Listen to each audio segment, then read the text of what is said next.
All right. On today's episode of Homeschool Movement Podcast, we have Mr. Danny Iny. Danny, can I address you as Danny? Absolutely. Fantastic. I'm so happy that you are on our show today. Why don't you go ahead and give us a little bit of background just about yourself? Yeah, absolutely. So thank you, first of all, for having me here, Rachel. I'm really excited to be here. It's a privilege.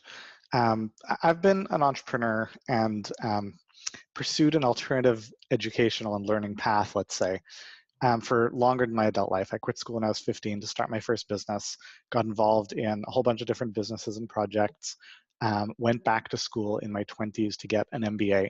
So I have an elementary school diploma and an MBA. I have nothing in between. In hindsight, the MBA was a huge waste of time and money, but whatever, live and learn. And most of my career has been in the world of education in some way, shape, or form, from educational technology to companies that taught different things like teaching companies. And I currently run an education company that serves entrepreneurs. We teach experts and professionals how to grow their impact and influence, and by extension, their income. So that's what I do professionally, and I published a book about 6 months ago or so about the disruption to the broader world of education, and I imagine that's what we're here to talk about.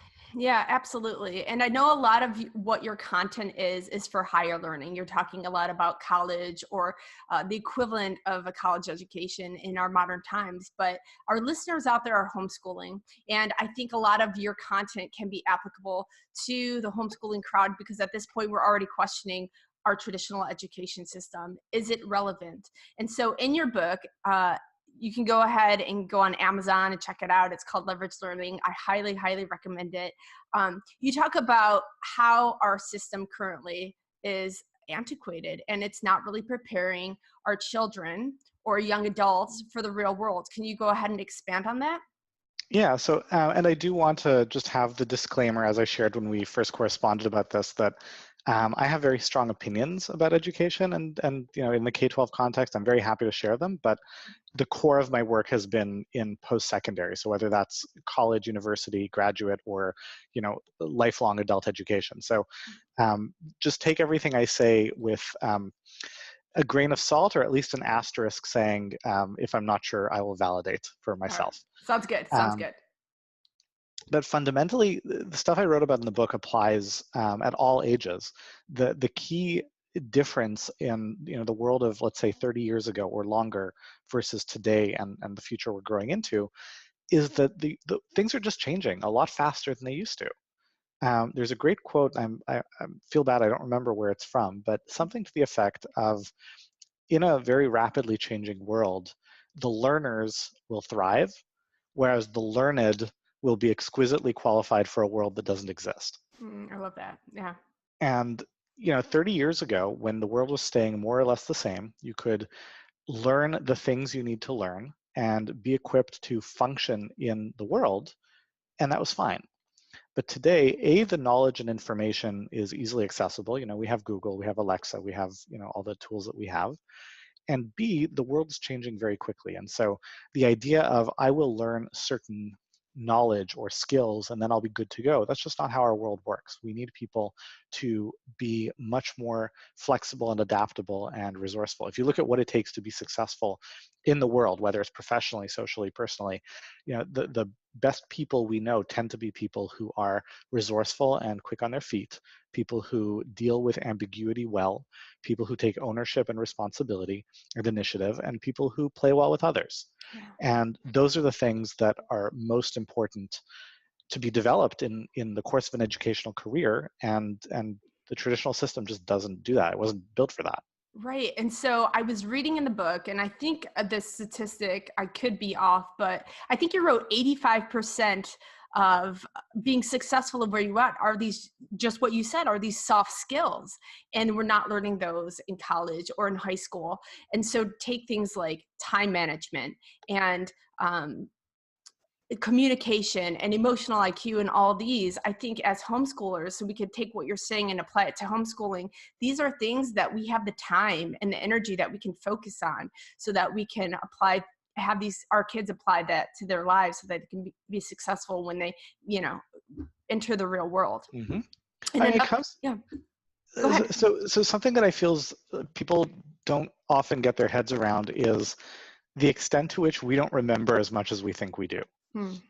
So there's a study I looked at recently where it was one of these top like prep schools in the US. So you're looking at like, very wealthy, affluent, capable, well-resourced high school kids. And so they have their year-end exams. So they do their exams at the end of the year. And the class average was a B plus. Okay. And for this experiment, what they did is they took the same test, they made it easier. So they took out the questions that required like really specific details. And they waited 3 months, and after summer vacation, they gave the same test to the same kids, Yeah. just a slightly easier version. 3 months later, the class average was an F. Huh. They remembered nothing. Right. And if we know that this is true, we know that people generally don't retain the knowledge and information, then it raises a question of what are we trying to do with education? And here's the most important shift, and I think this applies specifically in a K-12 context.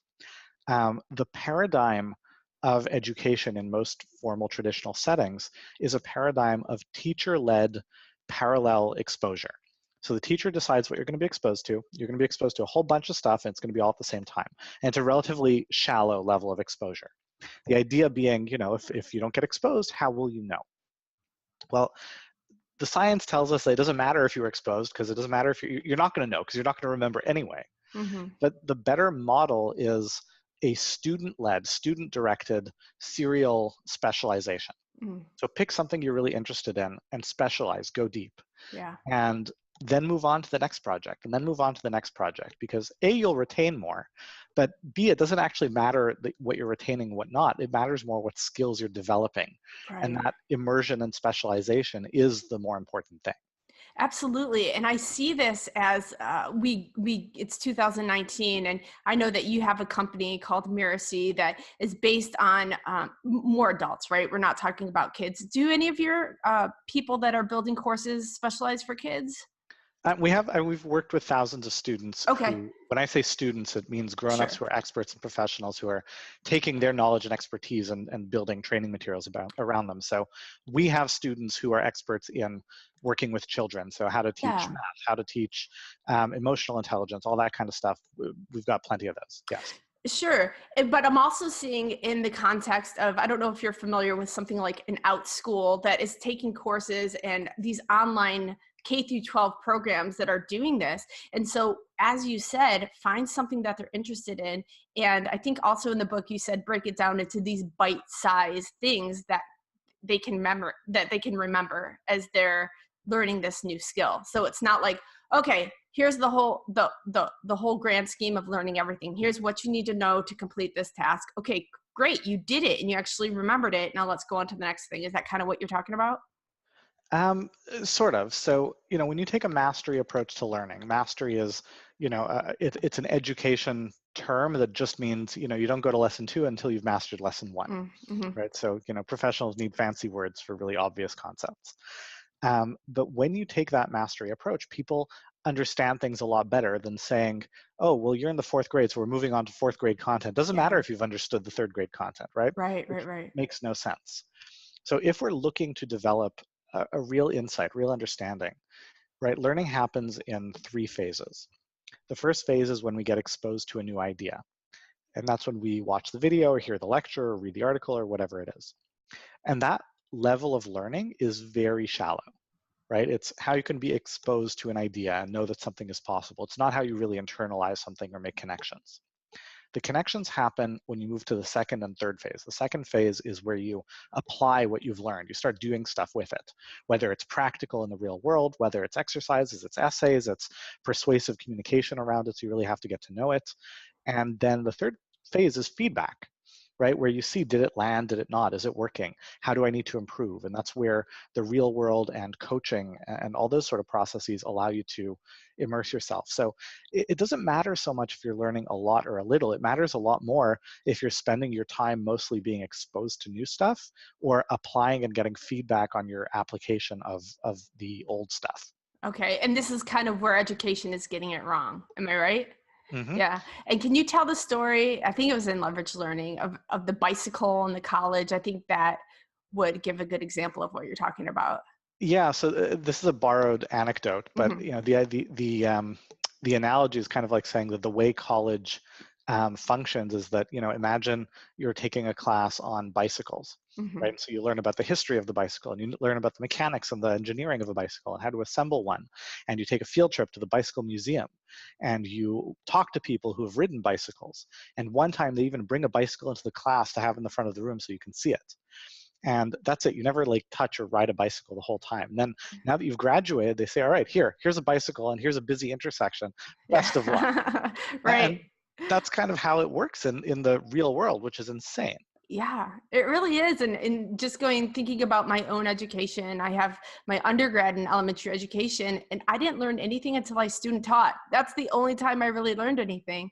And so, giving another example, we live in Silicon Valley, and Mhm. my husband works at a tech company, and he has an associate's. And I heard it through the grapevine. I don't know if this is accurate or not, but a lot of these Google, Facebook, Apple, they're no longer looking at college or documents saying that you graduated. They're just looking for these skill sets that you Mhm. have. So do you feel like this is the future? Do you think I that think everyone's so. going to come along? Yeah. Yeah, and for a combination of reasons, but the output is that all the most progressive companies, like yes, the Facebook, the Googles, the Apples, the Bank of America, the KPMGs, PricewaterhouseCoopers, they're dropping degree requirements Mm, from hiring positions. And I want to clarify, right? It's not nobody's going to hire a surgeon who didn't go to medical school, right. right? So it's not that education is not required, but they're dropping the generic degree requirement, Mm, right? The line that says requires an undergraduate degree, but it doesn't matter which one, yeah. right? As if it's all interchangeable, right? Um, they're dropping, and what they're finding is they're getting better candidates, they're getting better diversity. Um, and that's a function of a lot of things. Like part of it is just educational inflation, right? It used Mm, to be, 30 years ago, 50 years ago, if you held a degree, you were one of a rare breed. And so if you applied for a job and that is on your resume, you stand out. These days, if everyone has it, it doesn't differentiate you much at all. right. But there's also just the fact that the education and the training is much more out of step with the modern world than it historically was. Mm. Another thing I wanted to talk about is how we learn. You talked about how the college format, right? How you have these lectures, and it's really inefficient, right? It's not being practical. So, what do you think in 10 years what the college format is going to look like? Um, Colleges.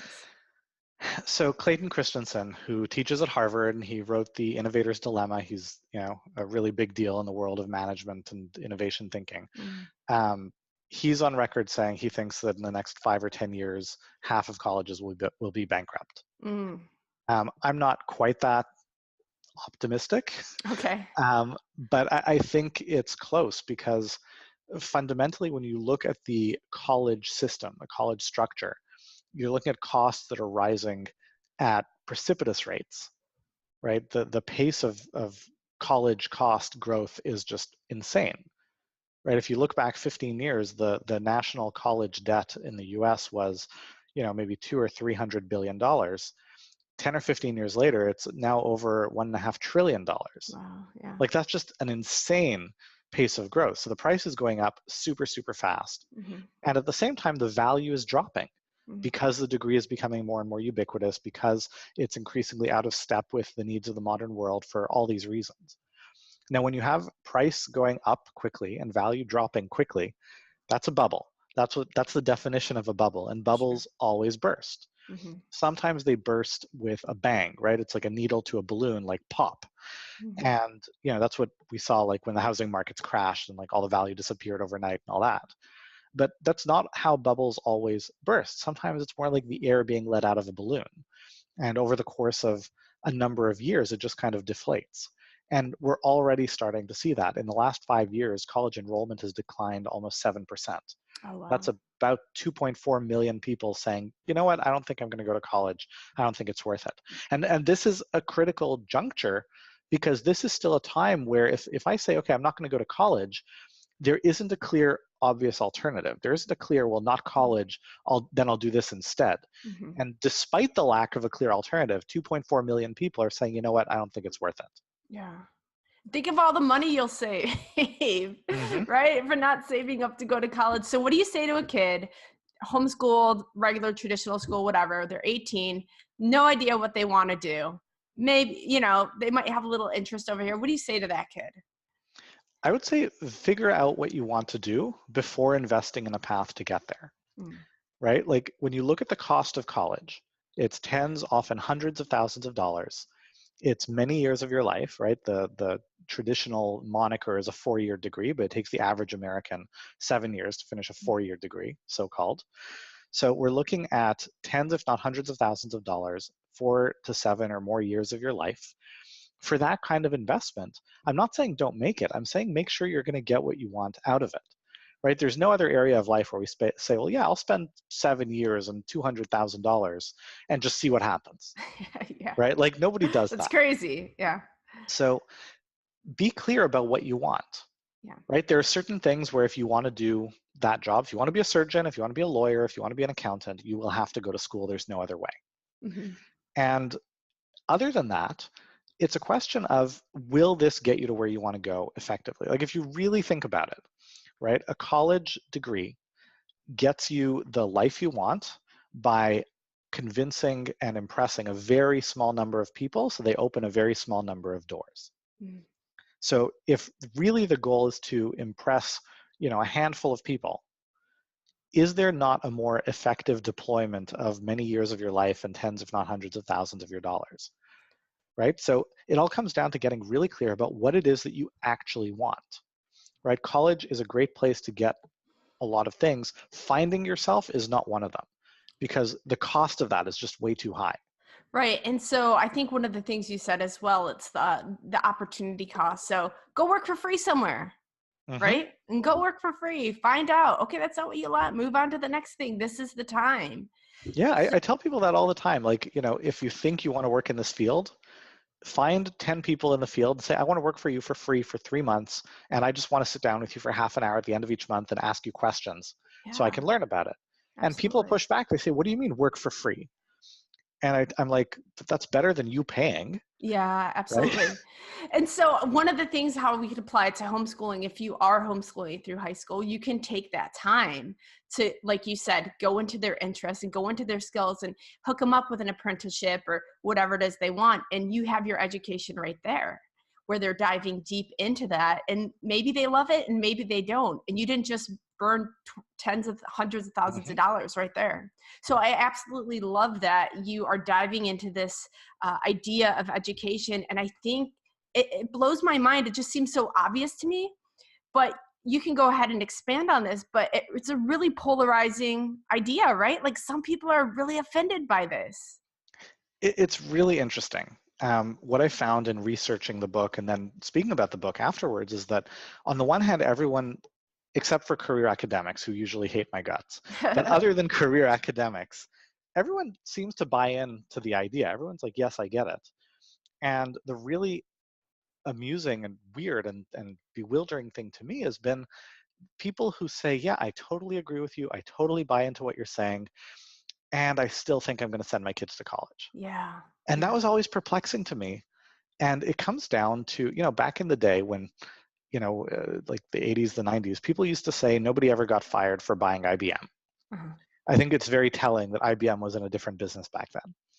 Yeah. Um, but it's kind of the same thing, right? Nobody ever said you're a bad parent because you sent your kids to college. Sure. And it feels like this like incredibly important decision. People are afraid to mess it up. Hmm. So I don't fault anyone for having that fear, but I don't think our best decisions are made when we are driven by fear. And Absolutely. I'm not even saying people shouldn't go to college. I'm saying they should think through and be able to make a case for why it is worthwhile before they make that commitment. Right. And so I think it's this culture, it's what we grew up with, and it's going to Hmm. take some time, just as this bubble bursts, as you were saying. It's going to take a little bit of time to accept this. Society accepts this as what is normal. Okay, there's an alternative to college.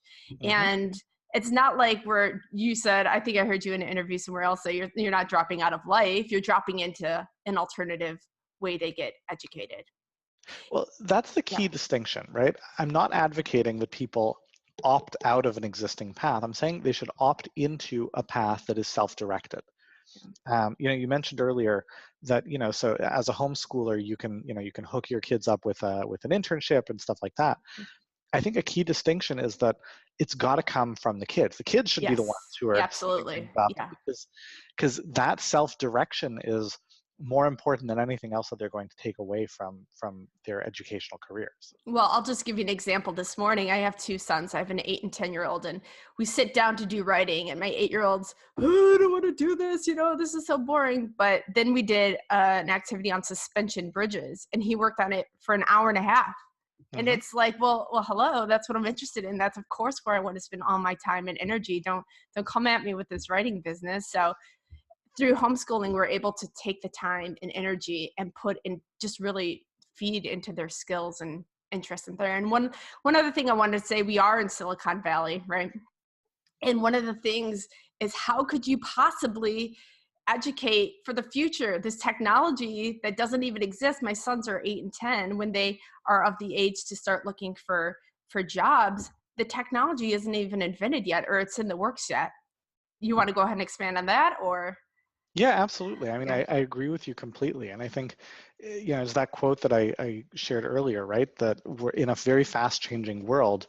The learners are the ones who thrive, whereas the learned are maybe very Right. qualified, but for a world that doesn't exist yet. So it's not about equipping our kids to, know technologies or skills or whatever. Those things are pick upable, Yeah. right? It's about empowering them with the skills to pick Are up the special. things that are important. Yeah. And one thing, as we kind of wrap this up, but one thing that I think is hilarious is, I'll talk to other homeschoolers, and the debate is always, oh, well, do I want to homeschool them through high school, or should we stop at middle school or whatever? And then I'll hear people say, well, I just want to get them ready for college, which is like, well, okay, let's really just think about why we are educating at home, not to bash on people. But I just want to clarify some things. For college, what are some of the jobs that you absolutely need to go to college for? Do you want to go ahead and Yeah, I mean, so talk about that? the Yeah. only jobs that you absolutely need to have gone to college for are the ones where there is a licensing or certification. Hmm. And even in those cases, there's often a way around. So, like, here's some information that a lot of people don't know. Um, the idea of even, like, you have to go to law school to be a lawyer is a relatively new thing. Like, the majority of the Supreme Court justices in the history of the United States did not go to law school Oh, because it okay. was not a thing for most of the history of the United States, right? Yeah. It's only as careers and professions become credentialed in that way, and there's value to that. I'm not saying it shouldn't be the case, but it's only then where, if you don't have the certification, you can't do the job. Like, legally, you're not allowed to. Then it makes sense. So if you want to be a doctor, if you want to be a lawyer, if you want to be an accountant, if you want to be an engineer, if you want to be an architect, I would imagine, um, all those fields, like, yes, you have to go to school for it. But something that I recommend every person do is that, pick the field that you want to go into, and, do your internships and do your information interviews and make sure you actually want to do it, because the worst thing you can do is go to medical school for, however many decades and then discover you don't want to do it. By then, it's really a shame. So make sure it's what you want. And then do some research and look for examples of people who got into the field in unorthodox ways, Mm. right? And I'm not saying you've got to follow those unorthodox paths, but it's really good to just know what the options are and then decide the one that makes sense for you, Yeah. right? Again, if it makes sense for you to go to college, then go to college, do it. But get that clarity before making the decision. Don't go to college and just hope it'll work out. Yeah. I love that. Well, I just want to say I think it's Yeah. really great that you're running this podcast. I really Mm. appreciate being invited to share these ideas, which I do feel strongly about. But this is, again, take everything I say with at Sure. least a little asterisk, because it's not my professional core competence. But I think it's so important, and I applaud and respect everyone who's listening to this for doing what you think is right, whether the world around you seems to agree. Um, and, just as everyone else saying that they're right doesn't make them right, the opposite isn't necessarily right either. Hmm. But what it takes to succeed and thrive in the world that we're growing into is that ability to think and make determinations independently. And that is something that, the listeners of this podcast are modeling for their kids, and that's incredibly important. Oh, thank you so much, Danny. I really appreciate your time.